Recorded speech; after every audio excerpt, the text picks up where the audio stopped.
Did you know that long before the movie Nope traumatized Steven Yeun and audiences alike with its genuinely frightening chimp attack scene, horror legend George A. Romero made a whole movie about monkeys gone mad, featuring a poster that looks quite a bit like 2025's The Monkey, but bears no resemblance at all to 2001's Monkey Bone. Hey everyone, I'm Nolan, and today is Movie Rec Monday, where we recommend a movie every Monday. You know what? The title's self-explanatory.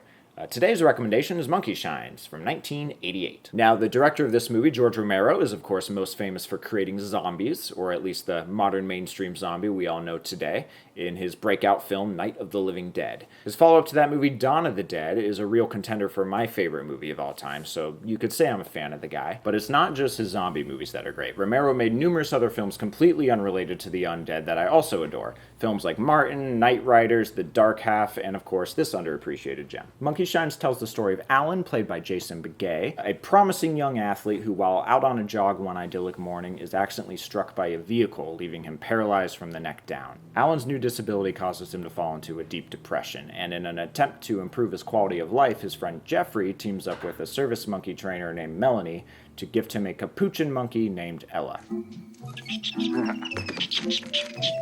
Ella is adorable and highly intelligent. In fact, she was the smartest of several monkeys used for animal testing in Jeffrey's lab, where he has been attempting to develop an intelligence-enhancing drug made from, you guessed it, shavings of human brain matter. The first half or so of this movie is genuinely heartwarming. A significant portion of the story is dedicated to developing Alan and Ella's bond and their growing relationship, and showing how that helps rekindle Alan's lust for life. Unfortunately for all characters involved, this is a horror film, so it doesn't stay wholesome forever. And while I wouldn't call it scary in the way that the aforementioned Nope manages to be, it is upsetting. One of Romero's strong suits has always been character. Throughout his entire filmography, you can see he always had a deep interest in the humanity of his subjects, which is exactly what makes Monkey Shine so effectively tragic when it takes its inevitable genre turn. You see, our adorable and sweet Ella is becoming too smart for her own good, and her bond with Alan is becoming a little bit telepathic. And while Alan is definitely doing a whole lot better, now pursuing a law degree and sparking a new romance with Melanie,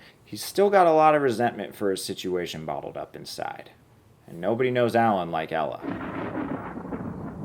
Monkey Shines really encapsulates all of Romero's strong suits. It's a carefully and deliberately paced film that builds real emotional investment while also delivering on a highly entertaining B-movie-esque concept. It also offers plenty of that classic Romero social commentary, this time on the pitfalls of spite and the cruelty of animal testing. So to recap, Monkey Shines, not a movie about a monkey shining shoes. Is that disappointing? Of course it is. But you know what? Dare I say, the movie's well worth watching anyway. See you next time.